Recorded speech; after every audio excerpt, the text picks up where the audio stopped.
Hey, it's Mirna from Trainer's Toolbox.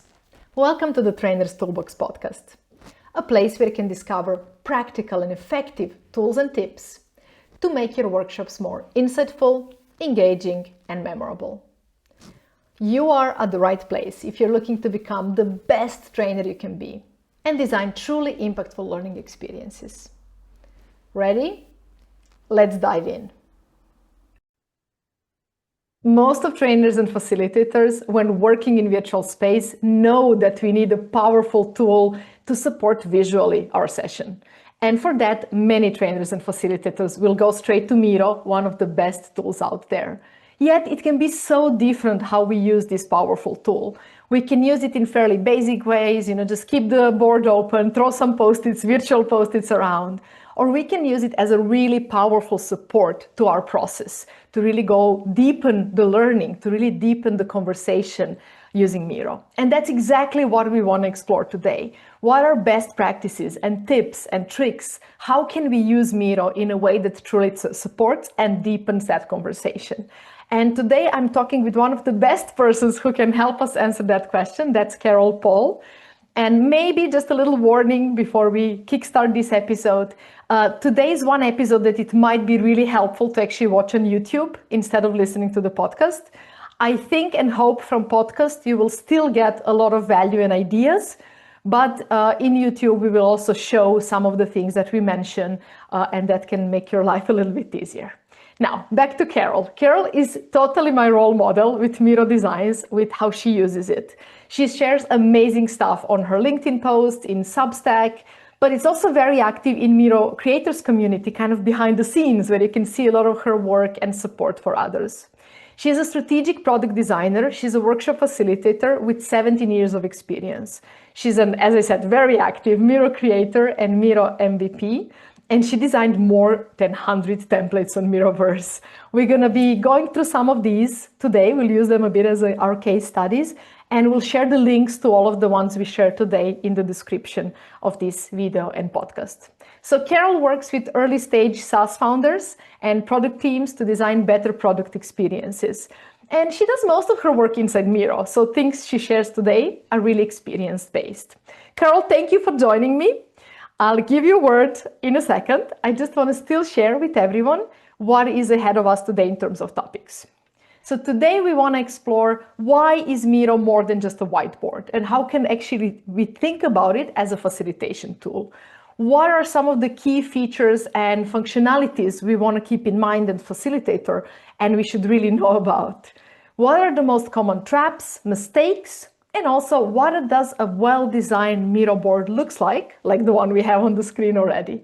What separates a board that just has a bunch of sticky notes from one that genuinely really supports learning and collaboration? We will also explore, or actually Carol will also explore this topic extensively in a beautiful and valuable blog article we'll publish on Trainer's Toolbox blog. So that's another link you'll be able to find in this episode description. Now, Carol, word to you. You're the knowledge treasure for today, so I want to give most of the space to you to share your tips and ideas. And let me start with why would facilitators use Miro in the first place?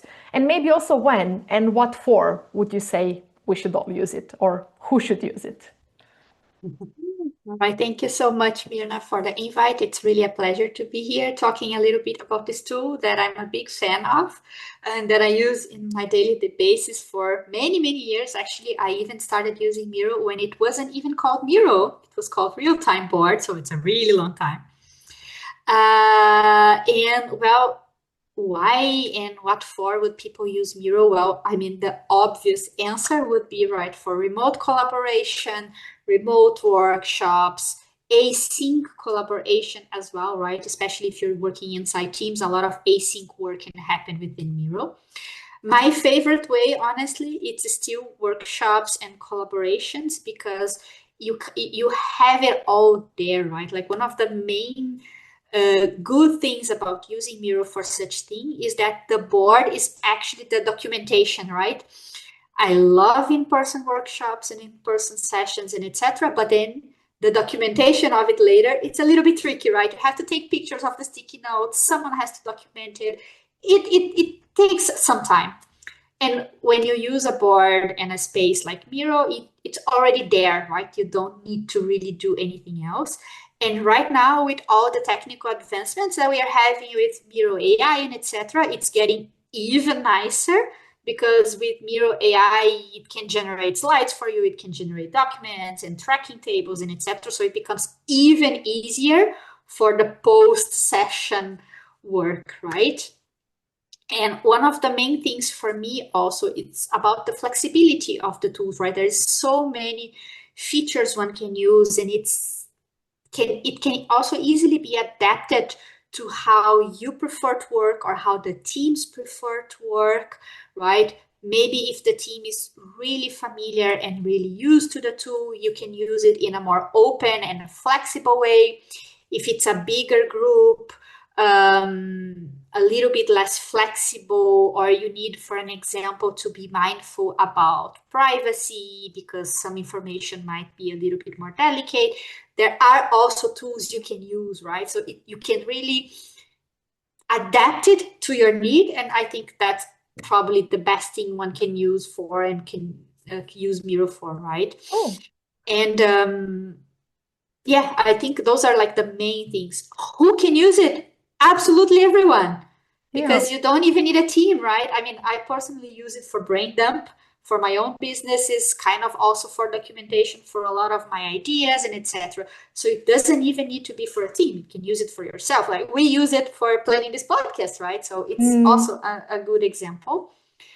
So I would say every time that you just need to put information on, maybe even visualize it, track everything, like Miro is probably the best tool that one can use right now. Cool. And as part of Trainers Toolbox today, we really want to take that angle.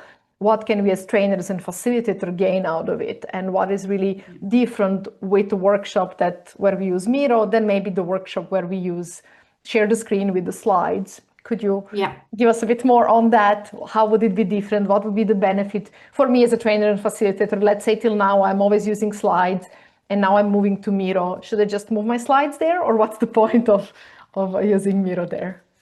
Yeah, I think that's actually a great point, right? Because tools are evolving so much right now. And let's face it, we've all been into very long and boring presentations before, right? Especially if you've worked in corporate, you've been there. And a lot of it, and that's also why a lot of people prefer in-person trainings and etc., because they are more dynamic, more engaging, and less like sitting on a chair looking at a screen and like for hours long, right? And now there's so many new things coming, and Miro is actually building a lot of features and a lot of new cool things to enable us as facilitators and trainers to create more engaging remote sessions, right? And this is no propaganda. I'm just saying it because I really like all these new features that are coming up, right? And that's actually kind of part of what I was saying before about the flexibility and how to work with, right? For an example here, I like to say that there is like two main ways a facilitator and a trainer can use Miro. The classic way, the way that we've been using it for a long time, that kind of mimics real life sessions, where you have a board and you have different frames with exercises. For an example here, I have a simple how might we brainstorm with sticky notes, right? So people will just move on at the sticky notes on the frame, and maybe later you're gonna use, for an example, the classic dot voting tool that's also available in Miro. So the most simple and basic way of doing a workshop, right? Sticky notes, dot votings. Very simple, open frame. I have a lot of templates that follow exactly this, right? So this, for an example, is for the very well known amongst facilitators, the Lightning Decision Jam template. Basic, super simple, very close to how we do things in real life, right? I can also show another template that I've recently created for International Women's Day for a team reflection that follows exactly the same structure, right? So we have just frames with different prompts, different questions, and sticky notes, right? So following really the same structure. That's what I kind of like to call the classic way of using Miro. To whom I recommend this to groups that are very used to working like this and using Miro on a daily basis, and that might also need the whole board and the whole view of the whole workshop, the whole session, and etc. Because here you have everything, right? And depending on the size of the board, like this one, for an example, it's kind of big. So it can also be a little bit overwhelming, right? So maybe you also need to think a little bit about how you set it up. Perhaps, for an example, hiding some of the frames and opening up as they go. One example of best practice that one can use to use Miro like this. But now many facilitators were using actually Butter before to facilitate more engaging and more dynamic sessions, right? And as many know, Butter was acquired by Miro, and they are now implementing a lot of facilitator first features. And they've recently launched Miro Engage, which basically mimics how Butter used to work. And actually it brings workshop exercises and activities inside slides, right? So it's kind of like a way that you can have the in-between between slides and the classic way of using sticky notes on a frame, right? And Miro Engage, it's a new feature, so they are adding a lot of things right now. But it kind of works like other tools that we have been using since the pandemic, like Mentimeter and etc., trying to create more interactive sessions, right? It will work very similar actually with Mentimeter because it will have a QR code and the participants can join with their phones or with the browser if they have, for an example, 2 screens and etc. And then you can create different exercises. There are a couple available right now. This is one example, right? So there is word cloud, there is multiple choice. So there is a few. I can even show here some example of other activities that there are. So there is word cloud, multiple choice, open-ended, scales, and they are adding more and more features to Miro Engage. And what I actually like about this is that it's really, really good for bigger groups where you might not necessarily want to have breakout rooms, or where you also kind of want a more one-way type of collection of information. Or when you also need anonymous answers, right? Because perhaps the topic's a little bit delicate, which is, for an example, the case of this template here itself, which is a corporate template for a in-company, in-house workshop, right? So everything is anonymous. So you would just see the results and it will already generate some nice visuals as well when people start answering the questions, right? So I really like how these new features are blending like the classic ways of working, because if you use open-ended questions, basically it will also work just like sticky notes. It doesn't look like, but it works exactly the same, right? So it kind of blends a little bit of the classic way of working and doing workshops in person, but using all of the new cool technologies that we have available right now. And I mean, I can even talk more about like how you can actually connect that with Miro AI and etc. But that's a slightly different topic already. Yeah, one thing for me that was really refreshing about Miro Engage was that finally there was a way to make a session that's still very interactive and where you don't have to have everyone access the board. Because when you have everyone access the board, you have few complications. First of all, their connections and internet and people not being comfortable with technology sometimes initially. And then also for some smaller questions, maybe it's just unnecessary and it creates a bit of anxiety sometimes for people to access something new, to find the way, how does it work? And then you have to really be careful about what do I hide on my board? Where will they go accidentally? What can they mess up? Lock everything, like obsess over that. which then for big, properly interactive workshop, I think that is something you want to do. But sometimes when you just want to create a few moments of interactions, give them more choice of which direction we go with, I don't know, in a discussion or anything else. We don't need maybe such a big process behind it, but it's more way to get the insights from the audience, especially like you said, when it's a big group. I just feel like it makes life much, much easier. That's definitely 100%, right? I think everything that you've mentioned, it goes into the why and what you will choose according to the type of session that you will have, right? For an example, I work a lot with design thinking workshops, with sessions, with workshops similar to the Lightning Decision Jam or design sprints and etc., with groups that are working on a daily basis within Miro. So that's okay to have the whole board there and etc. But you still need to guide the participants, right? You still need to go to one exercise at a time.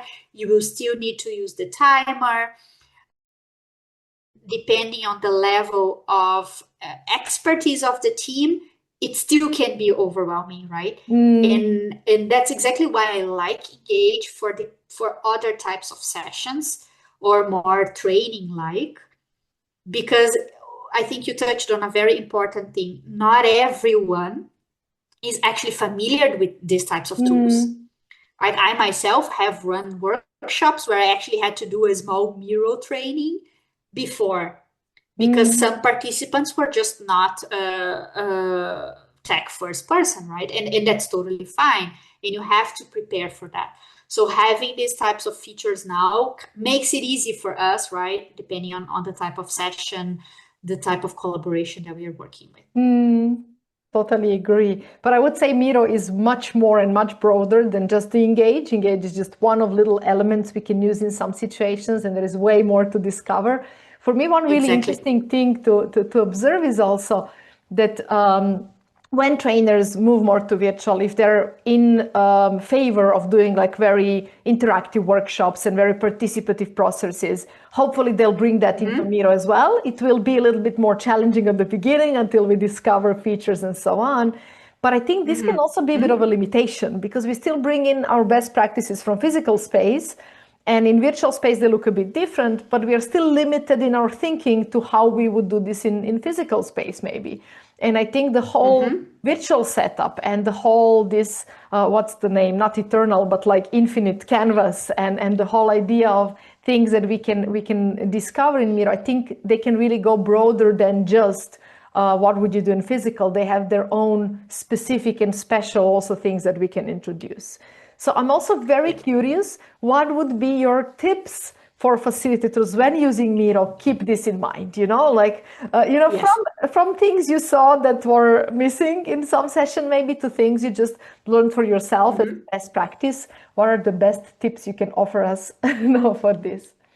Oh, I love that question. And I think there's so many things, right? So I'm a 100% digital person.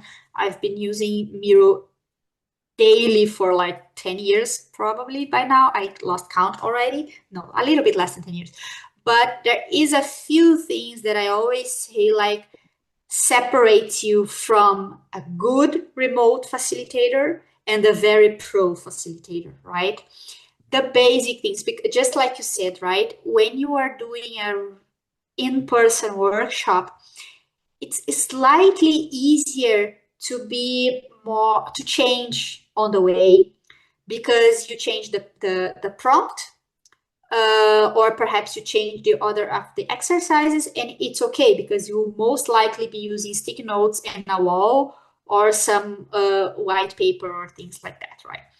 But on virtual spaces, the preparation is the most important part, because it's a little bit harder to improvise, right? You will not be able to create a full board in 2 minutes between one prompt and another, right? So really preparing before and double checking what are the risks that you might have during the session of, like, for an example, maybe we might skip this exercise if the exercise before get too long, or etc. So you need to be mindful about what are the riskiest parts of your agenda and your structure, so that you can work and adapt live, right? And that makes it a little bit hard.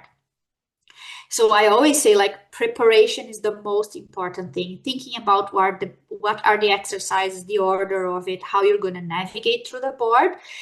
And it's the most important thing, the timers and etc. You have to have that well structured.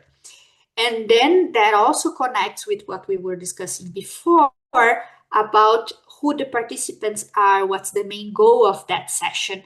If they are really pro on Miro, you might need to worry less about certain technicalities, like blocking frames, for an example, because people are used to not moving them around. But if the group is too big, or they are not so used to using a tool like Miro, then you need to block everything to make sure that the technical hiccups don't take away the attention from what really matters into the session, right? So I always say this, like, pay attention to these small things. Who are the participants of the session? Are they really used to the tool or not? If they are not, do a little bit of a training before, just to double check. Block everything that you can. And one thing that I always say that it's really important to think about is the board in itself. It doesn't need to be the most pretty and the most creative board ever. It actually needs to work for what you need for.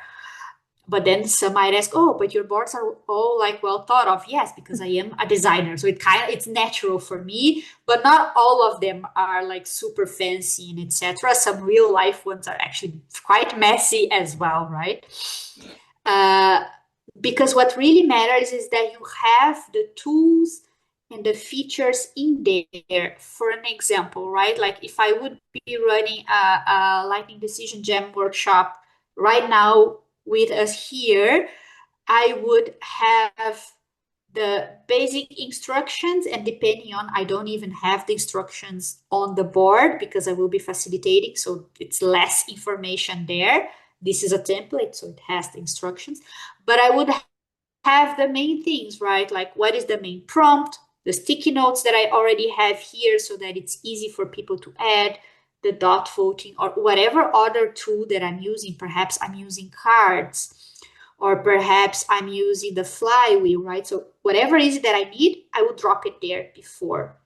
Leave it all planned so that you don't have to worry about, while you're facilitating, oh, I have to bring that feature in, oh, I have to turn on, oh, there's not enough sticky notes. Do people know how to duplicate it, so you don't have to worry about all those things. And luckily for us, the interface of Miro also adapts to who is facilitating and who is not. So that makes it all a lot easier. And then, right, like if you're facilitating, you're providing a training, every time that it's possible, have like the basic remote setup, 2 screens so that you can see the group, you can see the board, right? Nowadays, Miro and Zoom, Miro and Teams, they also work really well together. So that makes it easier because you can see both the audience, the group, and the screen.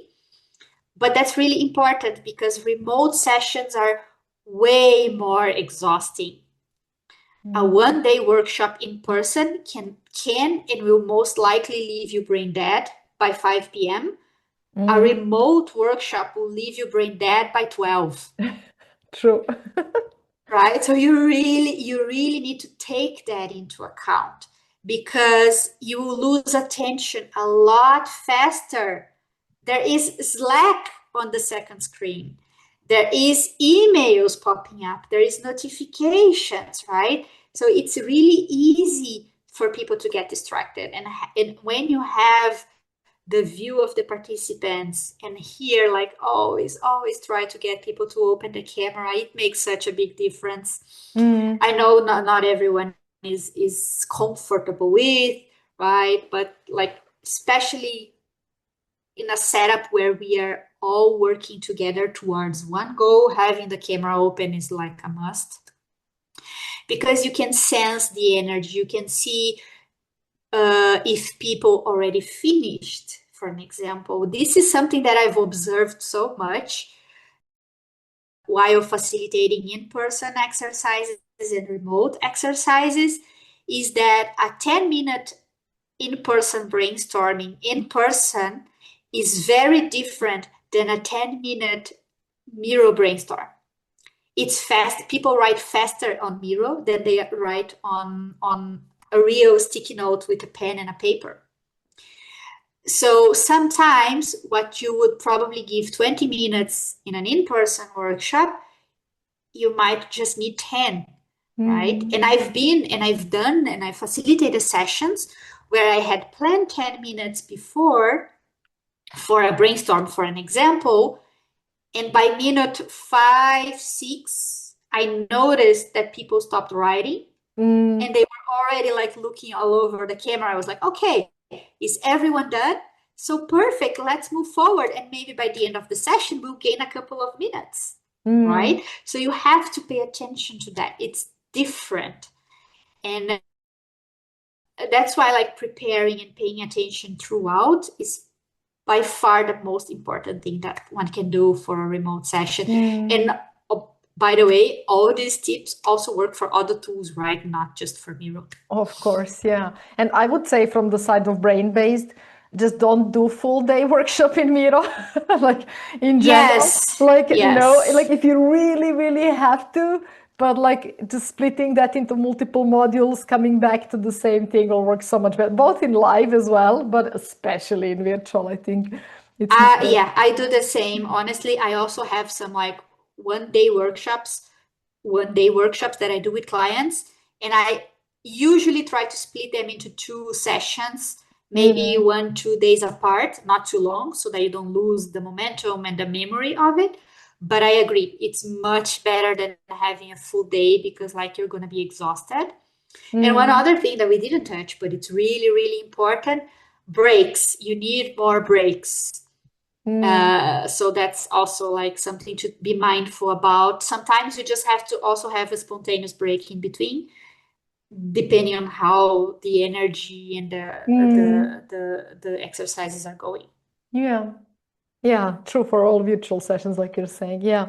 So to Yeah. go back to Miro and really how leveraging it as a tool, there is one thing that I also keep thinking about, and it's how much you have guidance created by the template or by the design, and how much, like I think in physical session, of course, you will still use some visuals, but they won't necessarily hold the structure as much. You as facilitator will need to hold the structure much more.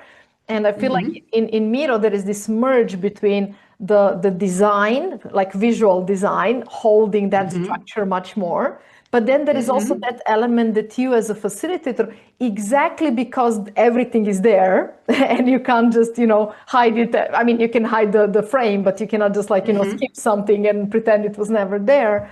I feel like there is also more guidance necessary from facilitator in terms of visual steps, bring everyone to me button, and then just, or also cross-connecting things with different links, and then inviting people to jump to different part of the boards through the link, and just providing that subtle support and guidance. And I feel like this is one of the things that is not very intuitive initially in Miro, but it's so important, both to give, when creating the board, to really think, what is the flow here, the visual flow? Is it intuitive? Is it clear? Is it what I want the flow to be?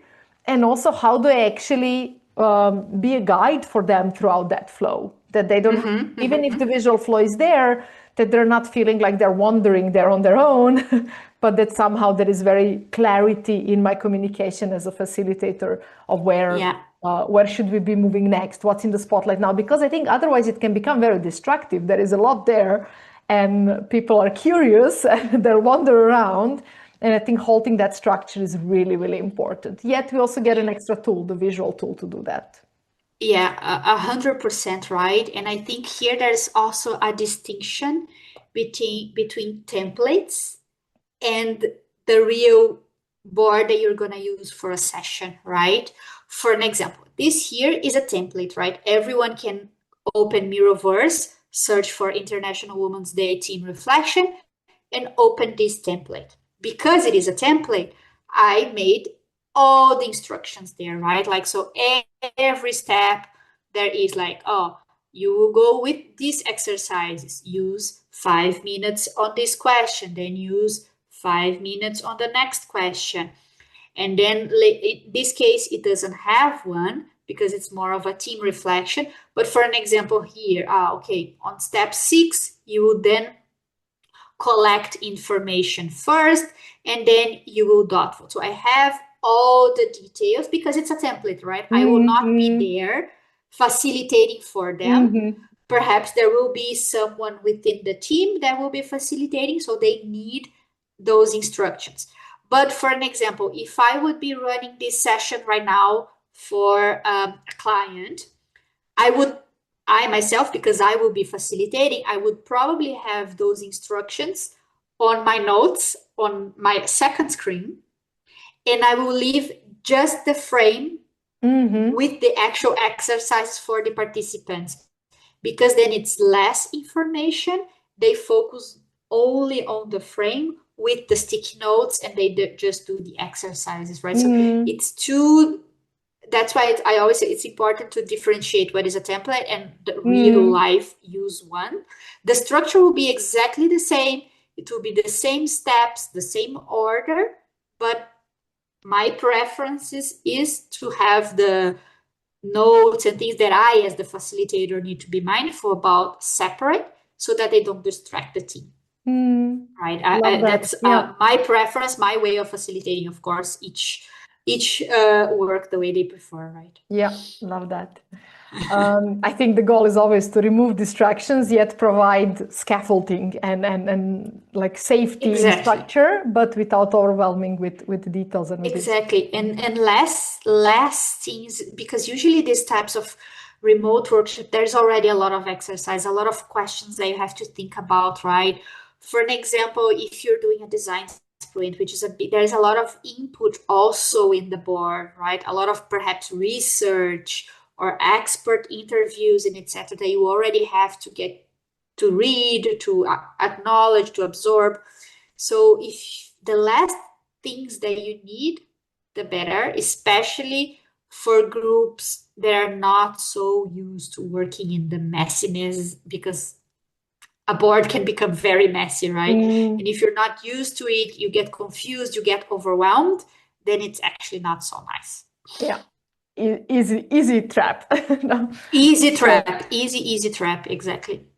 So, one of the things when you start working with Miro, I think that is really challenging at the beginning is just there's so many options and features and functionalities, and it's like you're not sure where to start. There's some really good guidings and videos in Miro Academy. I see they're getting more and more organized, that you have actually different learning tracks.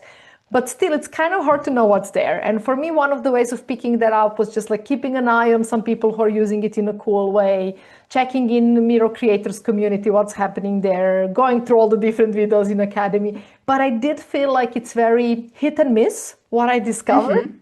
And I'm curious, are there some features and functionalities you would say, oh, trainers, facilitators, you should know about this? And I wouldn't go into us sharing how they work specifically, but there can be small things, big things, but more from perspective. I'll give an example. I think for me, one feature that's amazing with Miro is bring everyone to me. It's like, that's really what you want to know.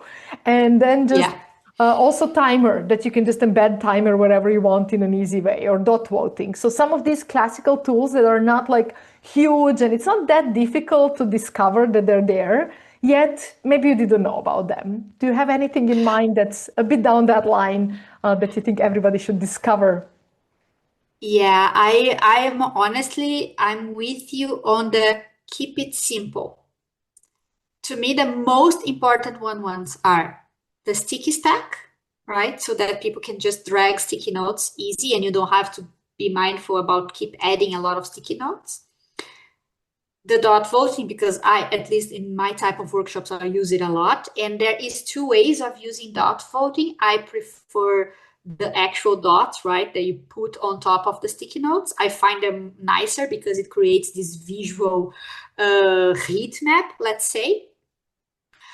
And the timer, and one of my favorite things about the timer is the music that you can add for like the silent work, right? It makes it less awkward because let's face it, right? It's a little bit odd when everybody's quiet in a Zoom call, right? So the music is always nice. The follow me, right? We can even show it here, right? Like, because there's no one in this board, but if the facilitator clicks here, it will show up, bring everyone to me, and then everyone will follow my screen. And every time I move, they will see exactly what I'm seeing. So that is really helpful to guide people through exercises. As maybe we have people who are not watching the video, but just listening, that's on top true. right corner where your little picture is. No. Exactly right. So for the facilitators and trainers, top right corner, when there is your picture, if you click on it, there will be this button called Bring Everyone to Me. It's right next to the timer as well, so super easy to find. And then there is a few other tools that can be important depending on the type of session that you run, right? So there is the private mode that you can also find on the top right corner.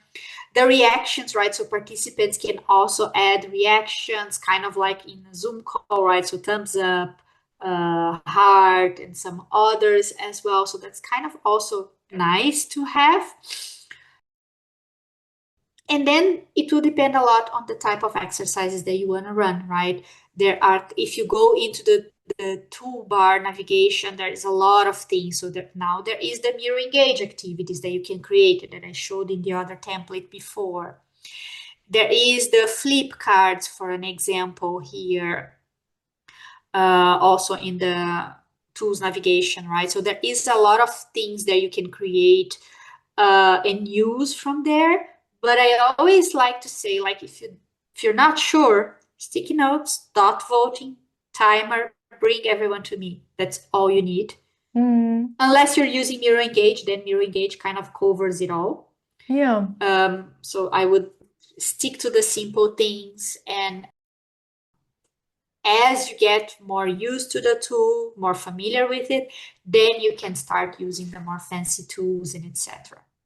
Yeah, and I just want to mention if for some of these features you didn't know, and we didn't explain them here a lot because we don't want to go in depth of every tool and do it a Miro tutorial, but you can find short videos for each of them in Miro Academy or Miro YouTube channel. They're usually like 2 minutes videos just going through how to use this. Exactly. For example, for flip cards, which are like something where you can hide the other side and then flip it.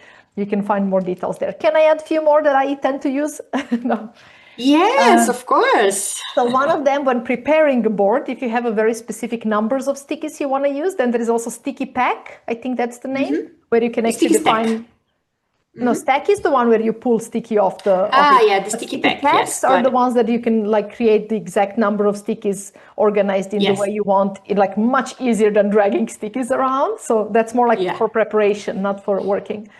Second thing, that you can add your brand colors in the color list. Good point. Yeah, that's, I think, really helps. Unfortunately, you can't do stickies in your brand colors, which I find a bit cool. I know. But or dots, right? The dots, they are all colored, and you can have only one color, which is like I've asked the Miro team already for that. Yeah, let's see. They're good with listening, so maybe. Yeah. And then locking it, that you have two different kinds of locks, one that is locked but people can also unlock it, and the one that's like your secret lock and only you can as the board owner lock it. Right. I think this is really important because trust me, the more people get bold on the board, the more of your stuff will disappear or get uncovered when you don't want it.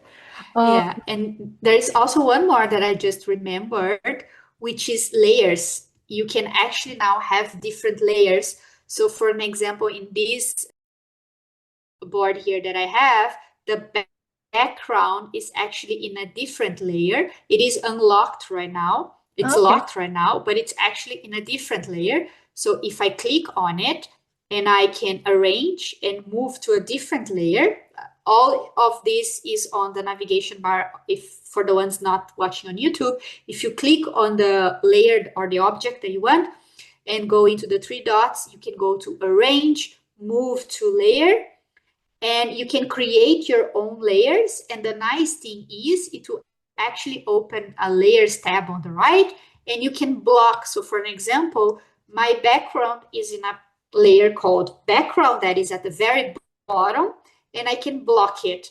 So I block the entire layer. So everything that is inside that will be blocked. And depending on how complex your board is and how many elements there are, it actually makes it a lot easier for you to organize it. Oh, love that. That's one I need to use more. And two other small ones that I remember now is that you can actually change the color of your background. Did you know this one? Ah, no. Yes, if you go on the top left, when there is the name of the board, and click on the three dots and go to board, background color, you can actually change the color of the board. So for an example, I can just put like light violet here, and it will change the color of the background. You can also, there's also a really good feature that I highly recommend using after creating, especially if you want to create a template, which is the accessibility one. Also on the top left, three dots, accessibility. There is an accessibility checker that will actually check what are the issues. Oh, and I have some issues within my template. I should have double checked that before. Right, and it will show if they're critical or not. In this case, it's only on the images, so it doesn't really matter because it's not on what actually matters within the template. But it will actually help you see if there is enough contrast and if the size of the fonts are good and etc. So I always also recommend double checking this because, yeah, I mean, you want to be as inclusive as possible, right? So having that is pretty good as well. I think those are the nicest features you can have here as well. Yeah. And you can also change the background, right? You can use the dot grid or the grid in case you prefer to. That's just a personal preference. Cool. Wow, good list. I wish I had this video before. I have two more. They're quick. One of them is if you ever want to present something and you don't want to do like slides and classical slides, but you want to have ability to just show some pieces, it's really important you put it on a frame. And then there is this place on the bottom right corner, which is like marked with square, which allows you to reorder your frames. And it's very obvious if you know it, but if you don't, it's like huge struggle. Why are my frames not in order? Because if you just present from your board, they're going to show in order, I think in order in which they are created. It's very different than the visual order on the board. So you definitely want to use that to reshuffle your order of things. If you want to, maybe you have 3 frames you want to present between the exercises or something like that. I personally prefer to use simple frames than the slides because slides kind of stack them, and I think it's good for maybe big presentation, but for just a few things you want to show off, this is much simpler. And then the last one, this one I think is really fun. The interactive stickers, you can also use them for voting. I hope they create more because they're like super fun, but there is just, if you go into the main toolbar and just write stickers, so not stickies, but stickers, and you stickers, get, and you choose the interactive one, you will get, they're just like 5 or 6, right? The little fire and stuff like that.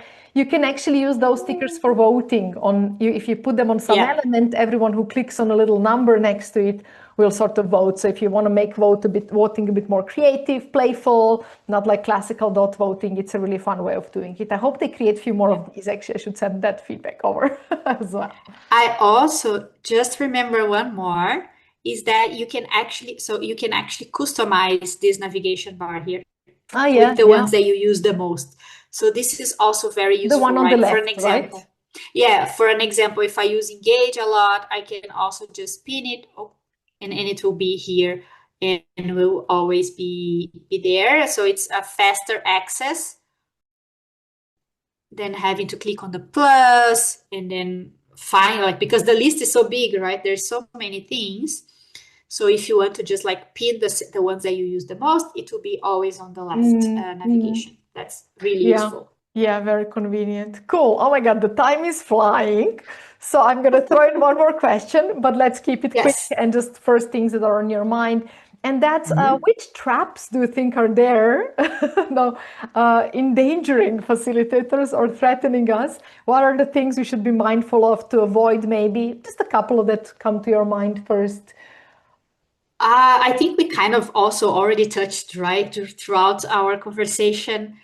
The most important one for me is like not preparing enough, not thinking about how you want the board to be organized, how the agenda and the structure of the exercises will be, and not thinking about who the audience is, if they are really familiar with Miro or if they are not, because that changes a little bit the level of preparation that you need, right? With locking frames, maybe doing some trainings before, hiding, or using Engage instead of just open board, right? So that is quite important. Also thinking about the permissions, like who has access, who can comment, who can add and edit the board. This is also quite important. You can even set a password, right? When you share a board, you can even create a password. So if you click on top right, share, you can check who can have access to it and the type of access that one can have, if they're a viewer, a commenter, or an editor, for an example. So this is also really, really important thing to think beforehand. And yeah, I think, and then really while facilitating, double checking how the energy is, how the exercises are flowing, if they're going faster or slower than what you planned. But the main one, the biggest one to me would be not preparing enough, not really feeling comfortable with the tool. And that is just a matter of practice and using it beforehand. And perhaps a second trap that I've seen around is people like, oh, I'm not so comfortable creating a board because I'm not a designer. I don't know how to create it, etc. Honestly, it doesn't need to be fancy. It doesn't need to have 1,000 illustrations. Yes, there are illustration packages that you can use. Nowadays, you can create images with AI. Even with Miro AI, you can create images that you can use to illustrate your board. But it's more important to focus on the exercises, on the agenda, on the flow, and how to use the tool than to actually make it fancy, right? Fancy comes later. It's honestly, I've been to workshops where there was this huge, really well designed and well illustrated board, but it was just so heavy that it was impossible to navigate with 50 people inside it. Better to keep it simple and light so that people can actually use it, right? So that would be the most, to me, one of the most important things as well. Love that. To create clarity and structure, not necessarily to overthink it. I do want to say there is so much to uncover in Miroverse. Like if you do like that design side and need more ideas, and also just ideas for different ways of structuring things, I think it's a great.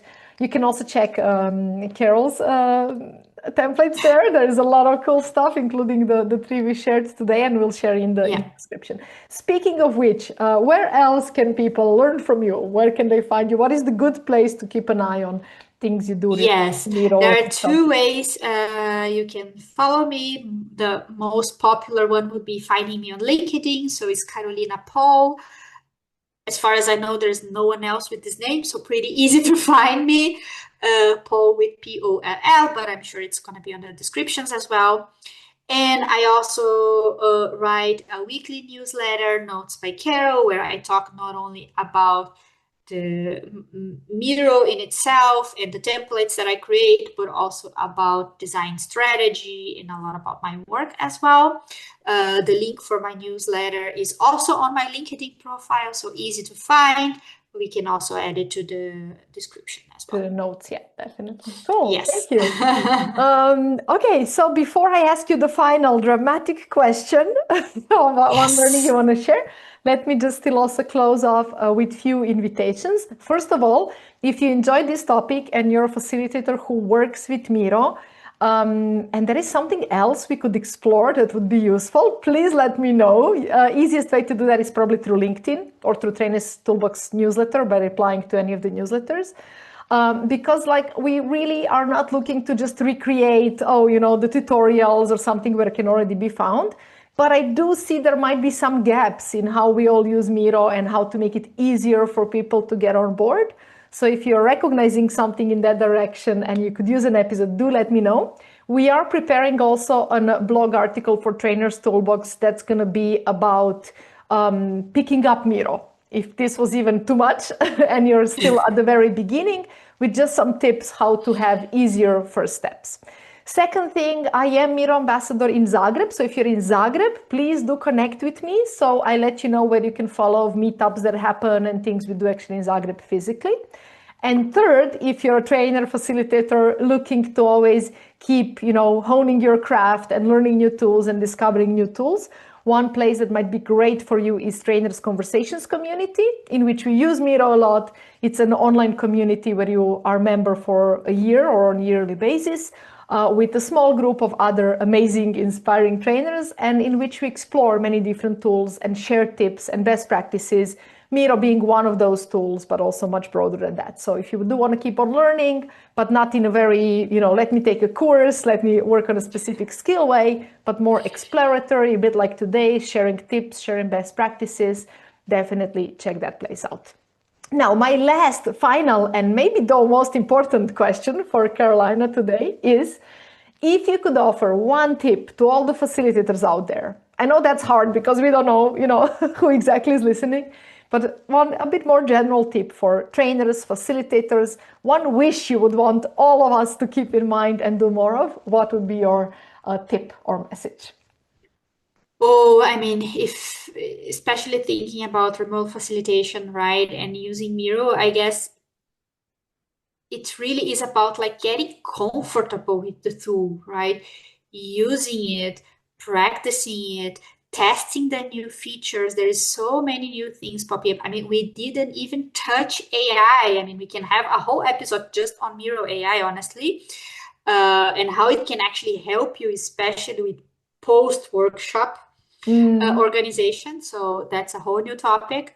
But really be comfortable with the tool, use it, think about the different ways you're gonna need according to the type of sessions that you run, and just like try it out. Like, you don't need to be afraid, honestly. If you just want to do it in a small group with a few friends first to feel comfortable about it, just try it out. Don't be afraid. If you don't know where to start, like Mina said, there's 1,000 templates. There are thousands and thousands of templates on Miroverse, right? There's probably something for what you need there, even if it's just to kickstart. So yeah, just try it out, test it. Don't be afraid of the tool. Play around with it. Plan in advance for your sessions and like have fun, right? Workshops and trainings, whether in person or remote, they are also meant to be fun. So yeah, enjoy the process. So in other words, enough listening, time for action. Yes. Cool. Thank you for exploring this topic with me. I hope you found some exciting ideas and valuable tools that you will use already today. Remember, they only work if you put them in practice, but then they make all the difference. If you enjoyed Trainers Toolbox podcast, do leave a rating and review. It does mean a lot. And if you haven't done it yet, click on the links in the episode descriptions and discover free materials and valuable resources to dive in deeper. See you in the next episode or at Trainers Toolbox newsletter.